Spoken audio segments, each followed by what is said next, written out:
Good morning, and welcome to Barbara's Bulletin. I'm your host, Barbara, and we're glad you're joining us today. As we begin this new day, the world is watching with great concern the unfolding situation in the Middle East, where tensions between Iran and the United States have escalated significantly following U.S. strikes on key Iranian nuclear sites. In response to these developments, airlines around the globe are weighing their options regarding flights through the region, with many considering cancellations or rerouting due to safety concerns. The usually bustling airspace from Iran and Iraq to the Mediterranean has seen a significant decrease in commercial air traffic over the past 10 days, as airlines divert, cancel, and delay flights. Some international carriers have already started resuming services, albeit cautiously. For instance, Singapore Airlines is set to resume its flights to Dubai today, after canceling its flight yesterday, due to the fluid situation. Similarly, British Airways plans to restart its Dubai and Doha flights today, following cancellations on Sunday. However, other airlines like Air France-KLM have cancelled flights to and from Dubai and Riyadh for today. This conflict not only poses direct risks to aircraft due to missile and airstrikes, but also raises concerns about accidental or deliberate shoot-downs of commercial planes. Moreover, the proliferation of location spoofing and GPS interference around political hotspots is an increasing operational burden on airlines, potentially sending commercial airliners off course. As the situation continues to unfold, it's crucial for us to consider the broader implications of these events.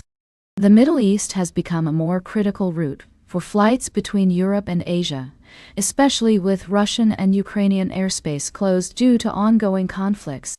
This means that any disruptions in the region can have far-reaching effects on global air travel and commerce. We'll continue to monitor this situation closely and bring you updates as more information becomes available. In the meantime, we urge all parties involved to prioritize diplomacy and work towards a peaceful resolution to avoid further escalation. That's all for now. We'll be right back with more of today's top news on Barbara's Bulletin. Welcome back to Barbara's Bulletin. I'm your host, Barbara. We're diving into a fascinating story from across the pond, where politics and economics are intersecting in intriguing ways. The Reform UK party, led by Nigel Farage, has unveiled a proposal that's sparking debate on both sides of the aisle.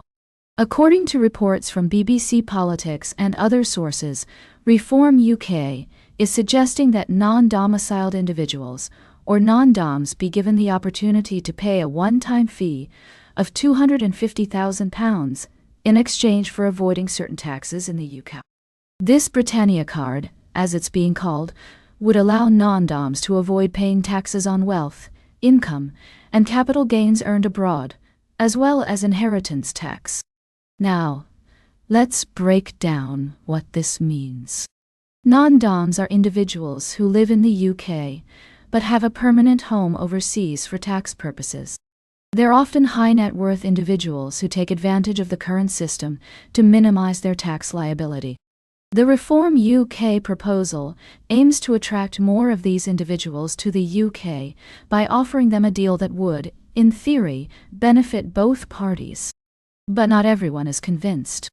Labour Chancellor Rachel Reeves has criticised the plan, calling it a tax cut for foreign billionaires.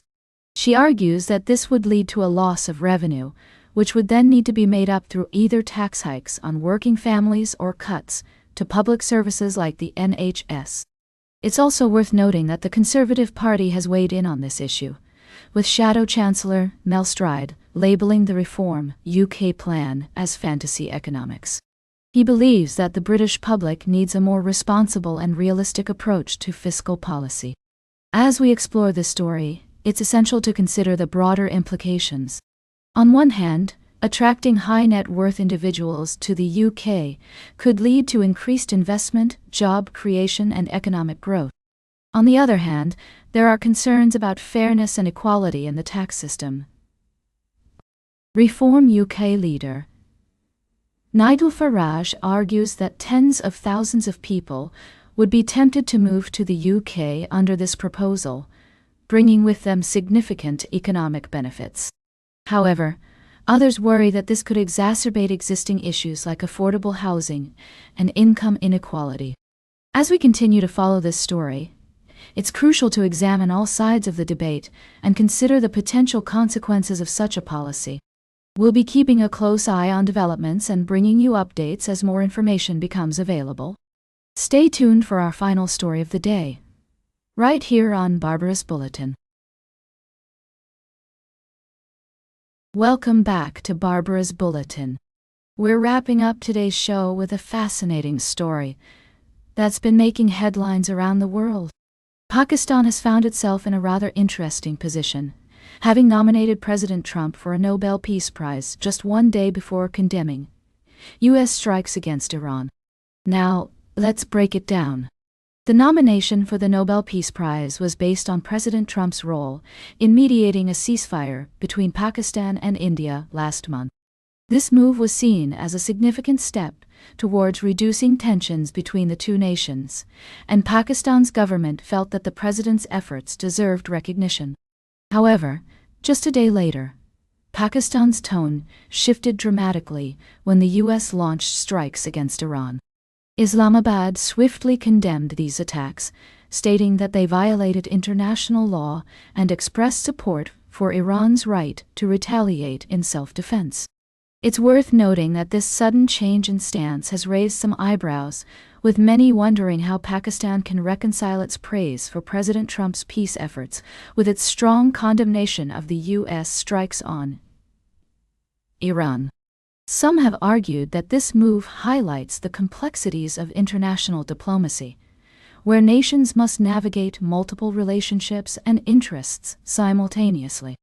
Others have pointed out that Pakistan's decision to nominate President Trump for a Nobel Peace Prize may have been motivated by a desire to strengthen ties with the U.S., while also seeking to bolster its own reputation as a key player in regional peace efforts. As we consider these developments, it's essential to remember that international relations are often marked by nuance and complexity. Nations must balance competing interests, priorities, and values, all while navigating the ever-shifting landscape of global politics. So, what can we take away from this story?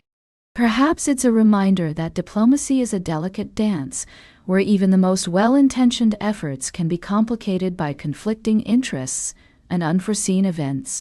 As we move forward in an increasingly interconnected world, it's crucial to approach these challenges with empathy, understanding, and a commitment to peaceful resolution. That's all for today's Barbara's Bulletin. Remember to like, share, and subscribe. And until next time, stay engaged.